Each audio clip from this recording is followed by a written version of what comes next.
What is up, everybody? I'm George Mossey. Please say hello to my co-host, Heather C. Extreme Sisters Season 2, Episode 9. We are one episode away from the finale. One episode away. One pair of sisters took this week off. Anna and Lucy and their shared boyfriend, Ben, took this week off. So we're going to check in next week with them because they're going to have a chance to speak with their dad, Luigi, which has been something that they've been wanting to do all season, because all of the decisions that they've been making, they want to please their dad. So we're going to see exactly next week when they talk to the psychic and have a conversation with their dad. But the pregnancy that we learned about this season that we had no idea about is about to happen. The birth is taking place, and Christina is very, very pregnant, and she's ready to have this baby exit her body. So she's trying to induce labor. She's going out on walks, and she's doing as much as she can to get this baby out of her, because at this point she just can't take it anymore. And she can sense that there is some tension between Jessica and John, because they're psychically connected. So she feels energy and she can feel vibes and she can feel that.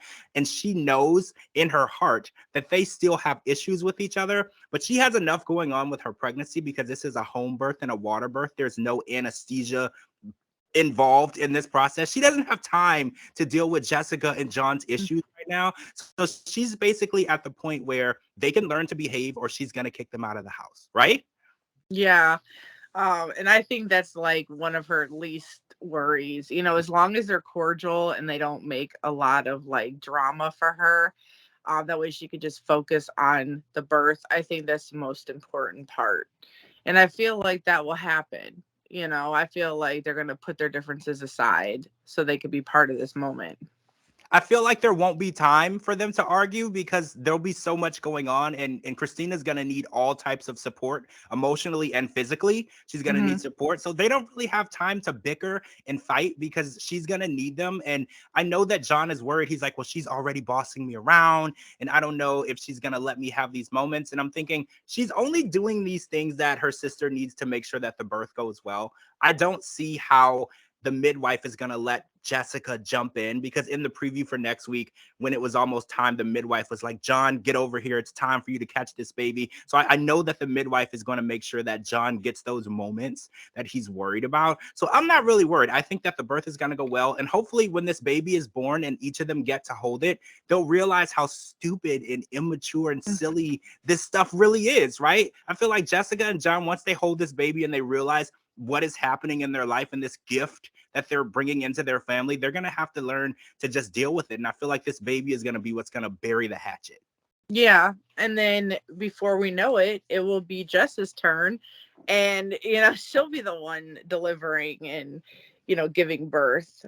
But they're definitely close. There's no doubt about it. I mean, checking your sister's cervix to see how far along you are, that was kind of crazy for me. Am I surprised or shocked? No, I'm not. They do a lot of stuff that's like very close. So, it was just something else for the books, but that would be the first time I've ever seen something like that, but yeah, I mean, I guess we'll have to see in the finale, see the little baby be born and how everything works out with all three of them. I know his name.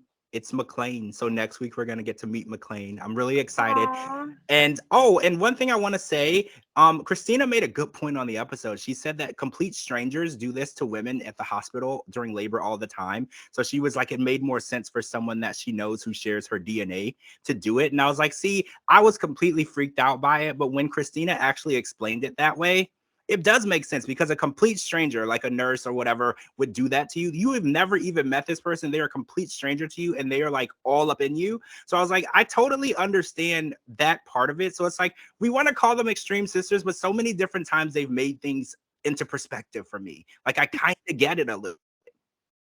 All right, so let's talk about Randy and Jordan. So Randy decided to tag along with Derek to his chiropractor appointment to treat his bulging discs. And she felt like this would be the best way to sneak attack him, inviting Jordan on their honeymoon. So Derek feels like Jordan is the dominant twin and she talks Randy into doing things. But Randy actually doesn't feel that way. She's like, first of all, Jordan doesn't control her. She's not influenced. She actually likes the idea of having her sister on the honeymoon. She said ever since Jordan brought it up to her, it's been the only thing she can think about. And she said it only makes sense because they spend every moment together. They do everything together. And they would obviously be in separate bungalows. They wouldn't be sharing the same suite. She just feels like when there is times where Derek is doing other things, maybe swimming at the beach, using the bathroom, there would be times where she could spend with her sister. And I feel like that's not strange for them because they live together. They do everything together. They sleep in the same bed. So the idea of her bringing her along on the honeymoon probably isn't as weird as we want to make it, because they're not going to be sleeping in the same room. They're going to be stealing time away from Derek, but it is going to be a compromise. So Derek used it as leverage. And I kind of like this about Derek. He was like, well, if you want me to compromise and do something like that, I want something from you.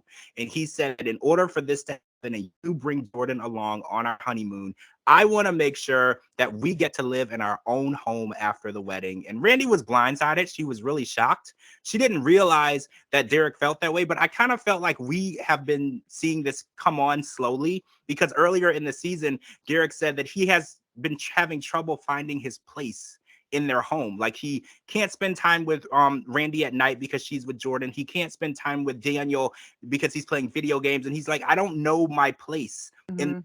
He's like, I don't feel welcome. So it only makes sense to me that he does want to have their own space, their own home. And I do feel like in his mind, he's competing for attention with his future wife. And that has to be very discouraging, because when you love her, you spend $30,000 on a ring for her. You kind of want a little attention from her, right? Yeah, I think that maybe he should flip it and say, okay, what would you rather have?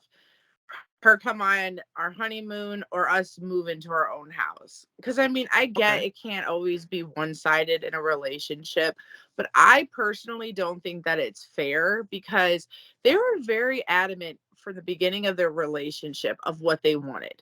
They were very clear on how they embraced being a twin. They love being together. They said all this. I mean, it was not a surprise. So I know when they got into a relationship with these guys, they knew what was ahead in life. I'm pretty sure they were pretty straightforward that when, Jordan and her husband got the house, I'm pretty sure somewhere in the conversation she mentioned, I can't wait until Randy and her future husband moves in. You know what I mean? Like, I feel like this isn't new news. So I don't like the fact that he kind of used that as leverage, because I know I believe that, like, they should have time to themselves. They are a fresh married couple, and that they should have time to, like, consummate the marriage and spend that time together and get to know each other. I mean, it's only like less than a week. So I mean, give the sisters time to miss each other.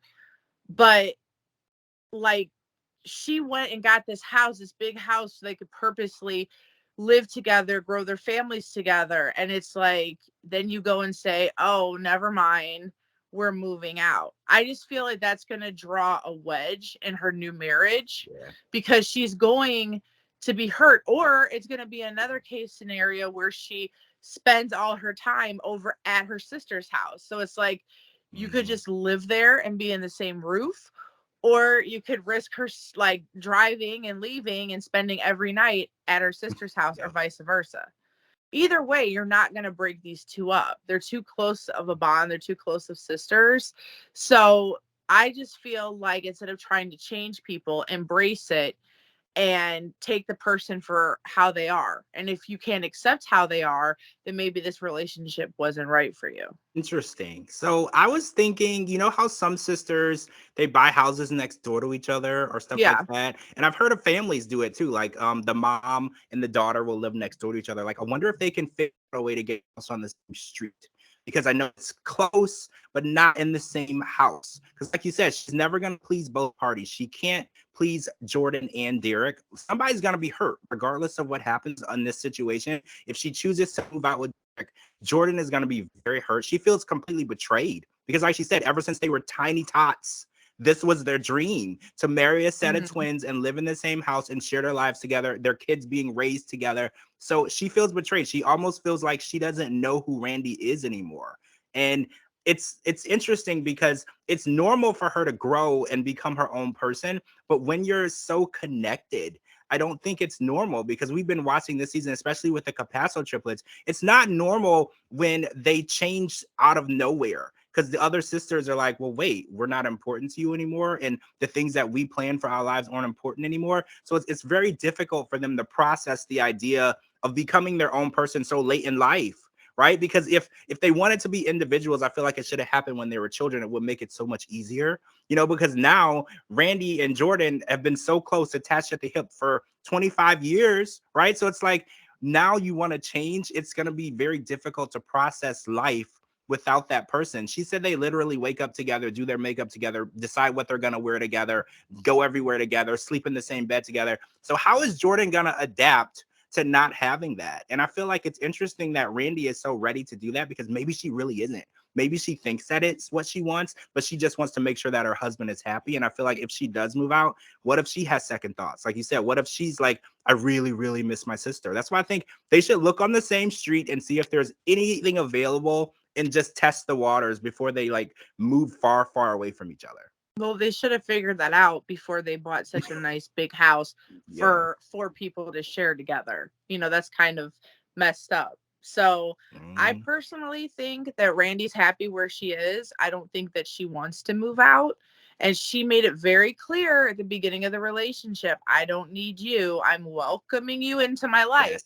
So if he interferes at all with what she's trying to do in her life plans, thank you, next. That's all I could say. You're like, I love you, bye-bye. Like, Yeah, I don't know. I hate to see them wedge their relationship. I want them all to be close. And I know in a perfect world, they could all live together and under the same roof and be fine. But we know in a perfect world, everyone can't do that. It's not possible to live with people, especially like, and try to mesh families that aren't willing to be meshed. And it's like, Daniel doesn't really complain, so I don't know how he feels about it, but I don't know. Deep down, he might actually feel the same He's way. learned to deal with it. He took the person for how they are. That's true. Yeah, and he knows that at any given time, there's other twins in the world that they could have married. You know what I mean? Like, he wanted to be with Jordan because he wanted to be with her. He looked all those things aside. He knew the type of relationship that she has with Randy. Even if he cared or didn't care, you'll never know, because he doesn't make it a big deal. So I don't know. Maybe his brother should follow along in his brother's footsteps and, happy life, happy wife. And That's true. All right, guys, that's it for this part 1. We're going to come back with part 2 because we need to talk about V and Ashley and how their relationship is very, very strained right now. And the Capasso triplets have this big fundraiser that we didn't know if they were going to be able to pull off.